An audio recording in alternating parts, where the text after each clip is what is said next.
ఏడుస్తున్నావా? దిగులు పడతా ఉన్నావా? బాధపడతా ఉన్నావా? ఎందు నిమిత్తమైతే దిగులు పడతా ఉన్నావో, నువ్వు ఎందు నిమిత్తమైతే ఏడుస్తున్నావో, నువ్వు ఎందు నిమిత్తమైతే బాధపడతా ఉన్నావో నా దేవుడికి తెలుసు. నువ్వు కార్చిన ప్రతి కన్నీరు నా దేవుడి దగ్గర దాచబడి ఉంది. నా దేవుడు వాగ్దానం చేసి చెప్తా ఉన్నాడు, నీ దుఃఖ దినములు సమాప్తములుగా పోతా ఉన్నాయి.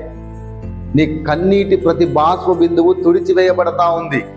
ఇదిగో నిబ్బరము కలిగి ధైర్యంగా ఉండు. రావాల్సినటువంటి నిర్ణయ కాలం రానే వచ్చింది. దేవుడు వాగ్దానం చేసి చెప్తా ఉన్నాడు, నీ దుఃఖము నిట్టూర్పు ఎగిరిపోవునట్లు నా దేవుడు అద్భుత కార్యము చేయబోతా ఉన్నాడు. రాత్రి ఏడుపు వచ్చినా పగులు సంతోషము కలిగినట్లు నా దేవుడు కృప చూపించాలని ఆశపడతా ఉన్నాడు నీ పట్ల.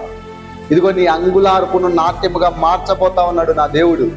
ఆ రోజు హన్నా దుఃఖమును తొలగించిన దేవుడు, హిజ్కియా దుఃఖమును తొలగించిన దేవుడు ఈరోజు నీ దుఃఖమును తొలగించాలని ఇష్టపడతా ఉన్నాడు.